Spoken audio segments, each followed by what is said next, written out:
it's Iva. Today I'm going to show you this super cute card that I made using the Sweet Stamp Shop's Koala stamp set. To start, I am going to cut my piece of paper at 4 1/4. So it's going to be 4 1/4 by 5 1/2 inches. I'm going to then score my piece of paper at 5 1/2 inches. It is going to be a top folding card. Then folding it just so I can see where the crease is and I can know where I'm going to stamp. Taking the Koala stamp set from the Sweet Stamp Shop, I'm going to place them on this piece of paper to where I think I want them. After I figure out that, I'm going to add them to my stamp press, and then I'm going to ink them using Memento Black Tuxedo ink, and I'm going to make sure that I have them inked really well so I don't have to go back in over top of it. I'm going to line it up and center it, and then when I'm happy where it's at, I'm just going to push it down. I'm going to make sure it's really pushed on so I don't have to go in and restamp it. Now I'm going to color it. Please enjoy the music.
Finished coloring the koalas, I've decided that my koalas were not girly enough.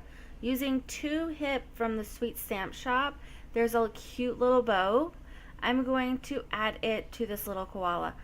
Again, I use Memento Black Tuxedo ink, and I'm going to add it right above the little head. Then taking red Copic markers, I'm going to color it in, using 2 different shades that will help give me the tones that I'm looking for. Then I'm going to use the little sentiment from the Koala stamp set. I'm going to place them on my acrylic block in a line so they go on straight, and then I'm going to stamp them using Memento Black Tuxedo ink again. And I'm going to try to center these underneath these 2 koalas.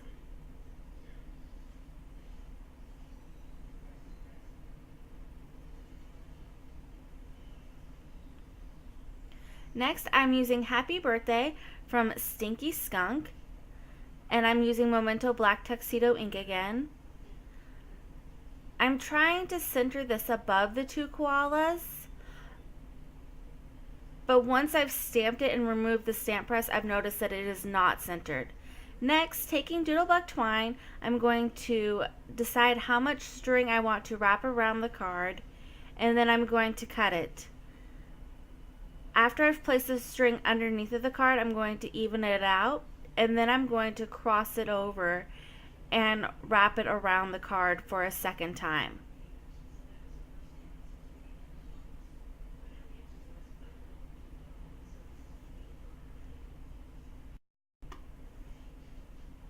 I'm now going to tie it into a bow. In this process, I use my finger to help hold the string tight so I can start the bow, making sure that the ends of my string are not twisted around. This will help make sure that the bow loops themselves are not twirled up in this. I'm going to pull on the ends of the string to make my bows a little smaller and to get them placed how I want them and to fix the little bows. Then taking scissors, I'm going to trim off the little extra string.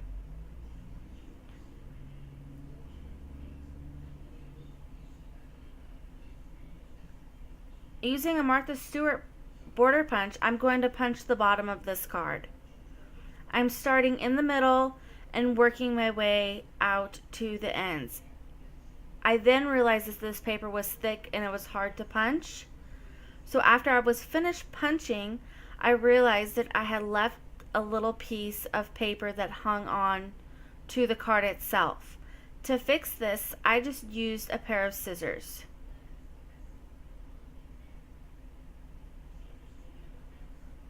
I took a pink piece of paper and used the same punch and stamped in the middle, or punched in the middle, and then did the edges once again.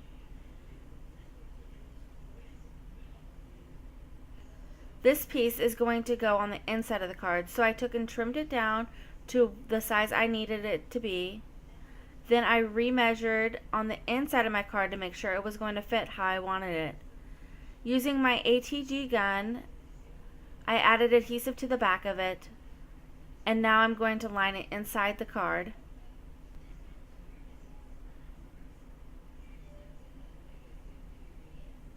I'm adjusting the twine to make it lay where I want it to. Then I recreased the center or the top of the card. Decided that it wasn't enough, it needed a little something more, so I used my clear Winkacella glitter pen. I glittered the bow, the bellies, and the feet of the koalas. And it gives it a super cute little shimmer. And so this is my card. I hope you enjoyed. Please check out my other videos.